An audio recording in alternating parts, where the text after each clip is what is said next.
Hey, how's it going everyone? My name is Morgan and welcome to today's video. So we had the 5.2 patch drop this morning and there's a lot of stuff going on for both sides of the game, and like always I'm going to be going over the patch notes so you guys know all of the new and important stuff. If you're here for just the Save the World patch notes, skip to the time shown on screen now, as that's when I will be getting into it, but without further ado, let's go ahead and get started. So first up for Battle Royale, we have the new limited time mode, Steady Storm. Steady Storm has one constantly moving storm circle closing in on the island. Stay ahead of it and take down the other players to earn a victory royale.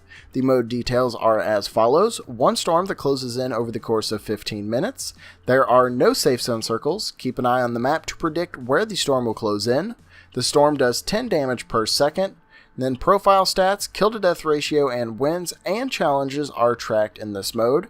For weapons and items, we have the new double barrel shotgun. This is available in epic and legendary variants. It can be found in floor loot, chest, supply drops, and vending machines. It delivers high burst damage at very close range, but damage falls off heavily at a distance. It fires 10 pellets like other shotguns and has a large spread, lower critical damage multiplier at 1.25 times, and a 2-second cooldown time when swapping weapons. The epic variant does up to 143 base damage per shot at extreme close range, and the legendary variant does up to 150 base damage per shot at extreme close range. There was also a rebalance to the vending machine. They said vending machines spawn more often, cost less, and have an increased chance to spawn at a higher rarity. They've reduced remote explosives drop count and max stack size. The drop count has been reduced from 4 to 3, and the max stack size reduced from 10 to 6. And they added a higher accuracy penalty to jumping and sprinting for dual pistols, submachine guns, and hunting rifles. Moving on to some minor gameplay changes here. The weapon fire position now more closely follows the actual player position when crouching and uncrouching. Shooting while leaving the crouch stance will no longer fire bullets from full standing height until the animation is complete, and the crouch does not interrupt emotes anymore and is disabled when emoting. That's really all they have going on for Battle Royale. They of course have some audio fixes, UI, and performance updates and stuff. If you guys want to read the small minor details about that stuff, the patch notes are linked in the description, but we're going to go ahead and jump on over into the Save the World stuff. So, for Save the World, introducing the weekly Horde challenge missions. Each week during the run of the road trip event, there will be a new weekly challenge mission in the Challenge the Horde zone. These zones include specifically crafted challenges to push player skills using a variety of modifiers and wave compositions. The weekly Horde challenge number 1 is mini bosses. The weekly Horde challenge 1 quest rewards include: the first completion, you get to choose one of 3 legendary flintlock ranged weapons, and a repeatable quest afterwards for 75 road trip tickets. They also said, as a thank you for sticking with us during our birthday llama issues, we're giving away 3 free birthday llamas, and these will be available in the loot tab. A new side quest chain is now available after completing the Plankerton Storm Shield Defense 5. Completing these quests earn you 2 new survivors. They've increased the required power ratings on Caney Valley and Twine Peak missions. These are the screenshots they provided showing the recommended rating, the old required rating, the new required rating, and the new required rating on group missions for 4 players. And they've also added required power ratings to Challenge the Horde missions. This is huge. A lot of people have been asking for this, and it looks like we finally have it. Hopefully it's working properly, but they've added that to Challenge the Horde as well. Destroy the encampment missions now end upon all encampments being defeated or the mission timer reaching 0, whichever comes first. Players can now complete either a Category 2, 3, or 4 Fight the Storm mission to complete the Put It Through Its Paces quest. Discovering bunkers in the desert biome will now give progress for the quest Canny Underground.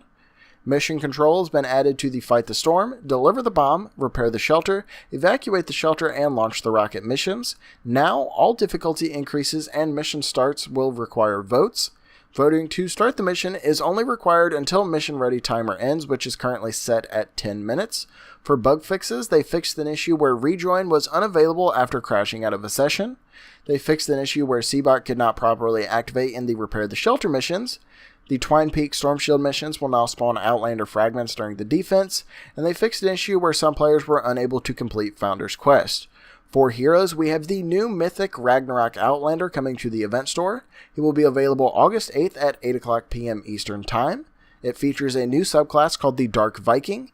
It has a new ability called Seismic Impact. Punch the ground, causing it to rupture, knocking back up to medium-sized enemies, and dealing energy damage in a 2-tile line.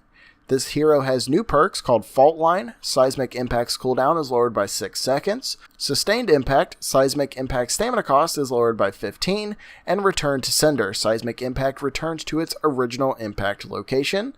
There's also some additional bug fixes here for hero abilities. Moving on to some weapons and items. The aim down sights reticle for the Break Shotgun now more closely resembles the Hipfire reticle. And they changed the following shotguns to have a tighter reticle to more accurately represent their range for the Over-Under shotgun, the Rustler, the Bandit, and the Maverick. And then for bug fixes, they fixed the following weapons to work correctly with the Software Hero perk: Pipe Down, the Scavenger Pipe, the Socket Slugger, and the Socket Wrench. They've improved the reliability of the Walloper's leap attack, dealing damage and playing visuals properly. They fixed an issue where the Epic Fishing Hook had stats that were too low. They fixed an issue where Helium Shotgun impact effects would appear in the air near encampments, and the Freedom's Herald and other rarity variants can no longer roll mag size or fire rate perks, as this weapon cannot hold more than 1 round. For gameplay, they have 2 things here: adjusted all cameras to provide better consistency between aim down sight and hipfire, and players searching for truck stops in Route 99 should find them more often. The rest they have here is just some performance stuff, UI, and audio fixes, but that's really all we got going on in today's patch. Not a bunch of big stuff. This is more so adding a bunch of minor things and addressing some minor quality of life stuff, but still a good update nonetheless. Not the best we've ever had, but there is some good stuff going on. But anyways, let me know what you guys think of this update down in the comment section below, but I'm going to go ahead and get out of here. If you guys enjoyed today's video, a like is always appreciated, and if you guys happen to be new to Split Screen, be sure to subscribe for everything Fortnite and more. Once again, my name is Morgan, thank you all for watching, and I will see you guys next time.